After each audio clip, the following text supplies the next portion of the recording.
First, the diversity. First of all, while you are in classroom, just look around you. Do you see anyone who looks exactly like you or similar to you? So what we are going to see here is, or discuss here is, that people are different from each other in many ways. Not only they have different looks, but they might also belong to different region, culture, religious backgrounds. And these differences enrich our life in many ways. And also, uh, you know, gives us a different aspects of many things for fun. So all these different people, you, me, who come from all kinds of backgrounds and belong to all kinds of religions, cultures, they help to make our country, India, so interesting and so diverse. So what does diversity add to our lives? Is it good, bad? How did India become like this? And are all kinds of differences a part of diversity? And can diversity also be a part of unity?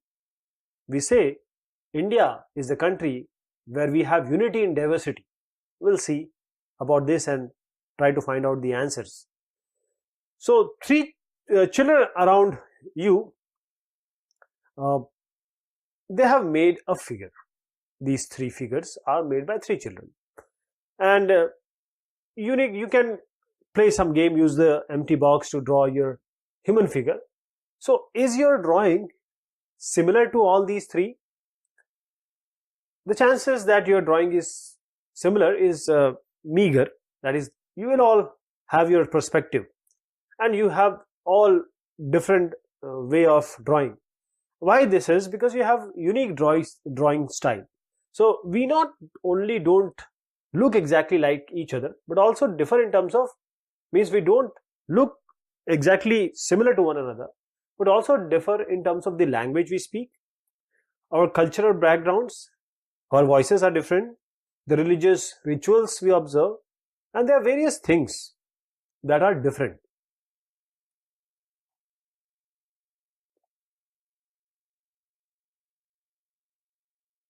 So whenever we speak, somebody would speak in Hindi, but two people speaking in Hindi will have different dialect or different accent. So two people, they are talking, and this time I stopped by the payment and asked for the Hindi paper. You know. Now what happens here is, let me tell you. I'll start with this. See, fill out the following information about yourself. When I go out, I like wearing what? Somebody would like to wear a jeans. Somebody will wear kurta pajama. At home I speak, means we may speak in Hindi outside, but somebody would speak Malayalam in their house. My favorite sport is, I like football, you may like cricket. I like reading books about, so our taste may be different. So now you may ask your teacher to help you check how many of you have similar answers. Is there anyone whose list matches these exactly? The chances are very less. But many of you have similar answers. How many like reading the same kind of books? How many different languages are spoken by the student in your class? In a region, people would say, in Kerala, people would speak Malayalam more. But by now, you must have recognized what we wanted to emphasize here. In many ways, in which you are quite like some of your classmates, but in many ways, you are different from them. So, making friends, do you think it would be easy for you to make friends with someone who was very different from you? This was the part of story I need to start from here. I had meant it as a joke made up for a small ragged boy who sold newspapers at the Janpat crossing at the busy intersection.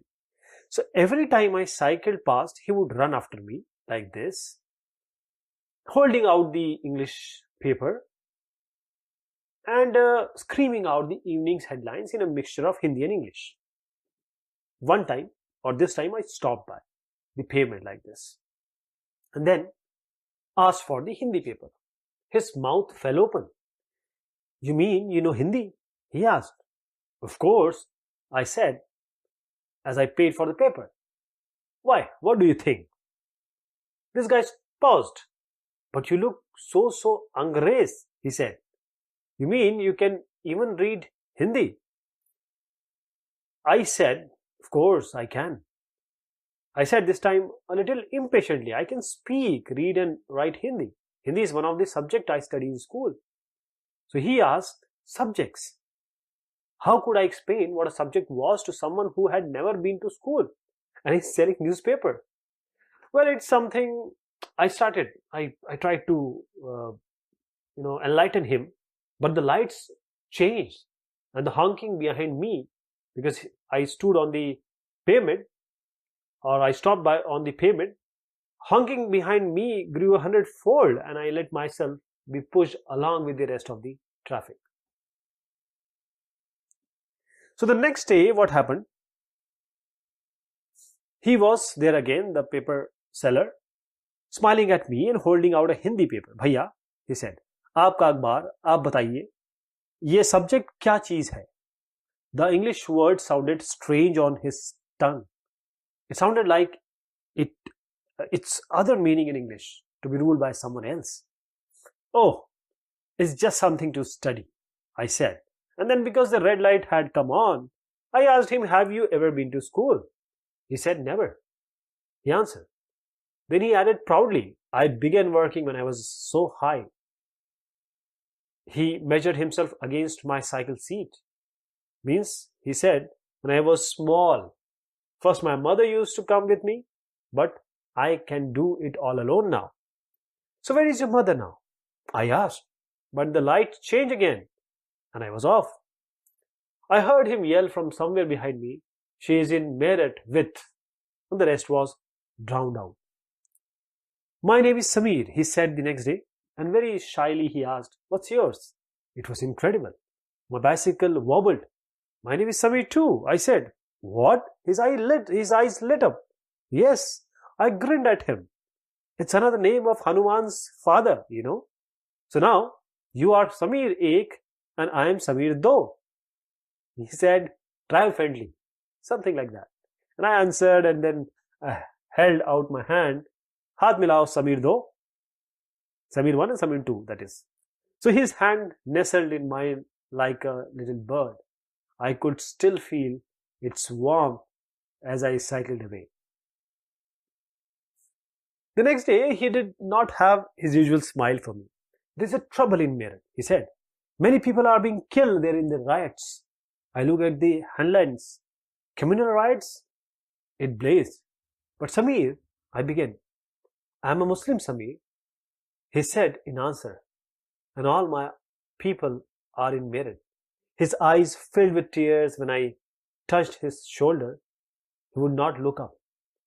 He was not at the crossing the day after, neither the day after nor ever again.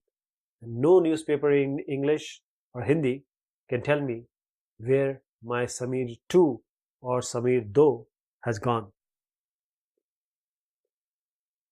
So you have to give the three ways in which Samir Ek and Samir Do were different. Did these differences prevent them from being friends? While Samir Do is more familiar with English, Samir Ek was knowing English, Samir Do speaks Hindi. Although they both are more at home in different languages, they still communicated with each other and they bonded. So they made the effort to do so because this was what was important to them. So Samir Ek and Samir Do also come from different religions and cultural backgrounds. So while Samir Ek is a Hindu, Samir Do is a Muslim. And different religious and cultural backgrounds such as these are an aspect of diversity.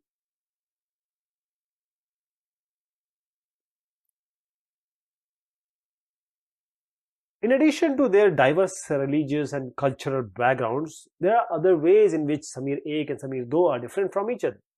For example, while Samir Ek goes to school, Samir Do sells newspaper. He might have not gone to school any time. So we need to discuss something. Why do you think Samir Do did not attend school? Was he poor? He didn't get access to. Do you think it would have been easy for him to attend school if he wanted to? That's a question. In your opinion, is it a fair situation that some children get to go to school and others don't? everyone has to go to school. It should be the law, and it is the law. So Samir Samir though did not have the opportunity to attend school. Perhaps in this story you have noticed that there are several people in areas where you live, they are poor, who don't have enough to eat or wear, and sometimes not even a place to live. This difference is not the same as the one we have seen earlier. Here, we are talking not of difference but of inequality. So inequality comes about when a person does not have the resources and opportunities that are available to other persons. The caste system is another example of inequality. According to this, the society is divided into different groups, different categorization is there depending upon the work that people did, and they were supposed to remain in those groups. So if your parents were potters, you could only become a potter, nothing else. And this system was considered irreversible. And because you were not supposed to change your profession, it was not considered necessary for you to know anything more than what you needed in your profession. And this created a situation of inequality. We'll read about all these inequalities in coming discussions. So what does diversity add to our lives? Just like Samir 1 and Samir 2 became friends, you might have friends who are very different from you. You have probably eaten different kind of food in their homes, celebrated different festivals with them, tried out the clothes they wear, and learned some of their languages as well.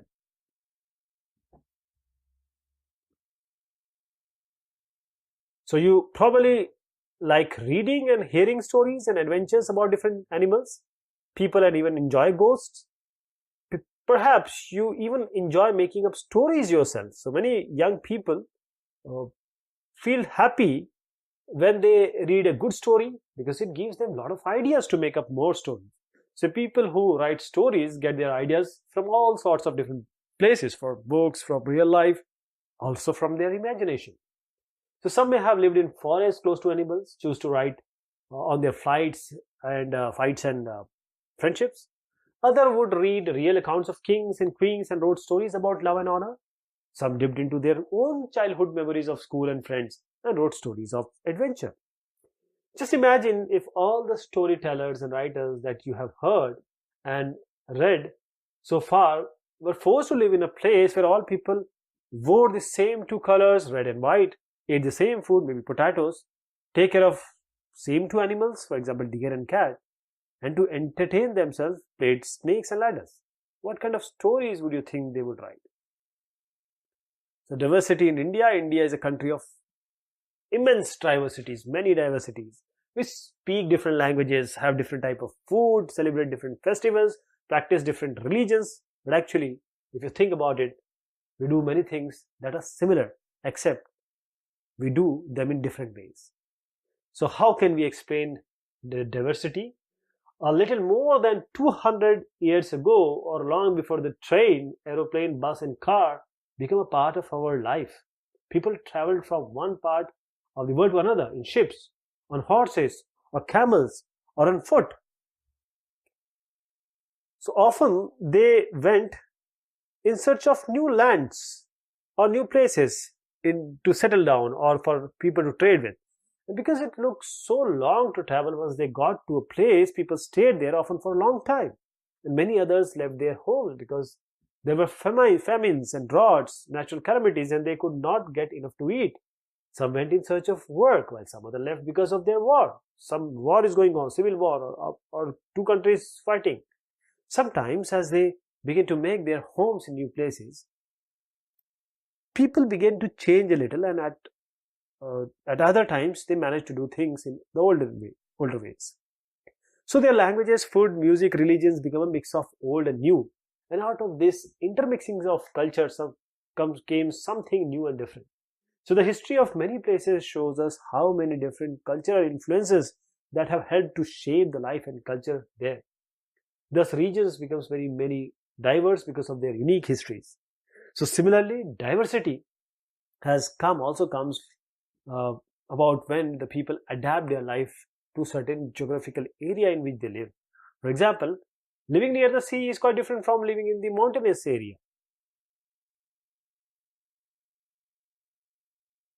Not only the people have different clothing and eating habits in these two places, but even the kinds of work they do is different. So in cities, it is often easy to forget how closely people live. They are tied to their physical surroundings.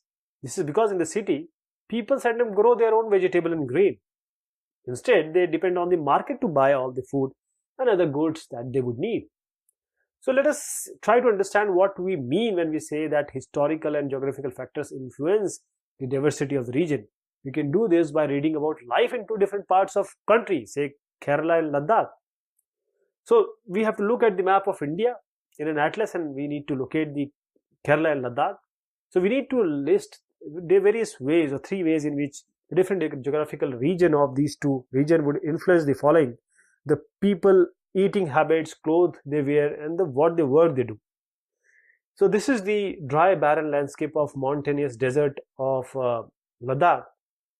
So when we talk about Ladakh, Ladakh is a desert in the mountains in the eastern part of Jammu and Kashmir. Very little agriculture is possible here since this region does not receive any rain and it is covered in snow for a large part of the year. There are very few trees that can grow in the region, and for drinking water, people depend on the melting snow during the summer month.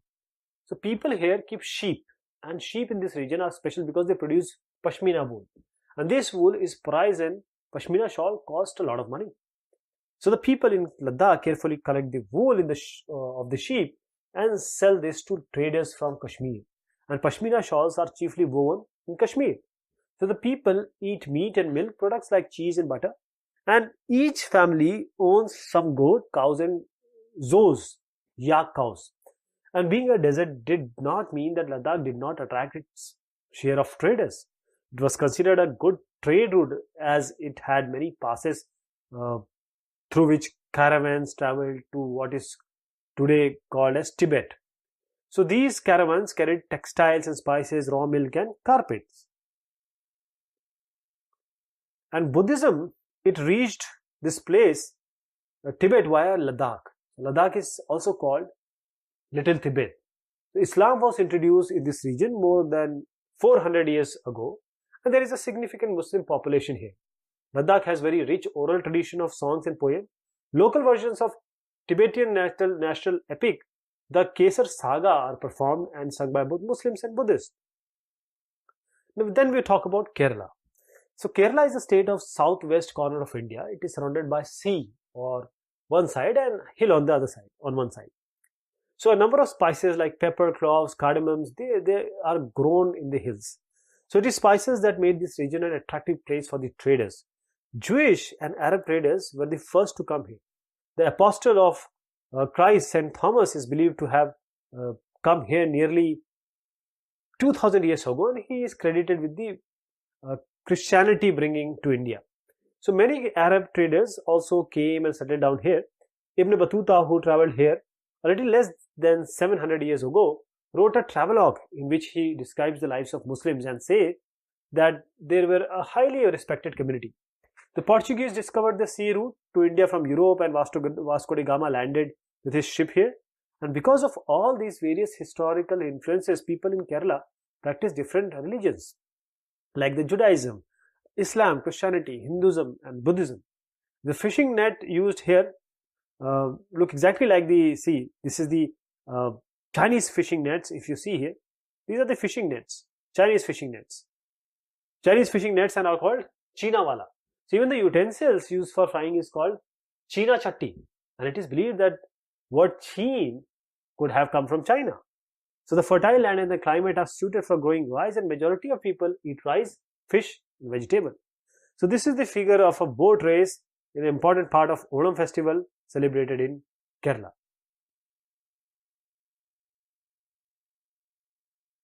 So while Kerala and Ladakh, they are quite different in terms of their location, their geographical features, the history of both regions have been similar culture influences. So both regions were influenced by Chinese and Arab traders. So it was the geography of Kerala which allowed for the cultivation of spices, and this special geographic location of Ladakh and its wool that drew traders to these regions. Therefore, the history and geography, these are often linked and tied in the cultural life of a region. So the influence of this diverse culture is not merely a thing of past. Our present scenario, life are all about moving from place to work, and with each move our cultural traditions and way of life slowly, gradually becomes part of new place we are in. And similarly, in our own neighborhoods, we live close to people from several communities. Our daily lives are about the ways in which we do things together and hear stories about each other's life, customs, and tradition. As I indicated earlier, India is all about unity in diversity. So, unity in diversity, India's diversity has always been recognized as a source of its strength. When the British ruled India, women and men from different cultural, religious, and regional backgrounds, they came together to oppose them. The atrocity that were, imposed upon them, they came together. So India's freedom movement had thousands of people, different backgrounds they have. So they worked together to decide joint action. They were jailed for it, and they found different ways to oppose British. And interestingly, the British thought they could divide Indians because they were so different and then continue to rule. They have the policy divide and rule. But the people showed how they could be different and yet be united in their battle against the British, and ultimately the British left. So this is a song, basically India's People Theatre Association, from this we got. So this is a song that is, don't forget the days of blood, oh friend. In the midst of your happiness, remember to shed a tear for us. The hunter has torn away every single flower. Do plant a flower in the desert garden, dear friend. Having fallen to bullets, we slept in Jallianwala Bagh. Do light a lamp on this lonely grave, oh friend. The blood of Hindus and Muslims flowed together today. Do soak your robe in this river of blood, dear friend. Some rot in jails while others lie in their graves. Do shed a few tears for them, oh friend.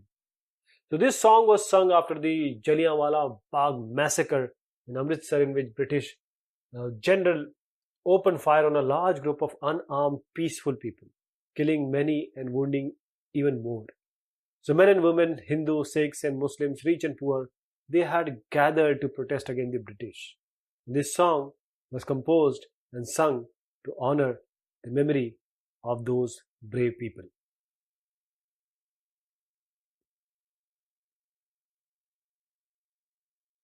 This is the picture of Pandit Jawaharlal Nehru, our first Prime Minister, delivering an Independence Day speech.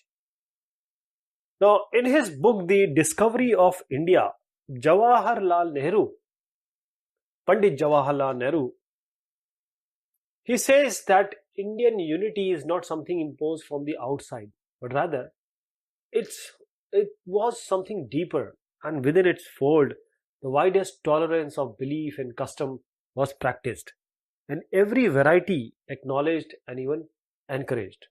So it was Sri Pandit Jawaharlal Nehru who coined the phrase unity in diversity to describe the great nation we call India, our country.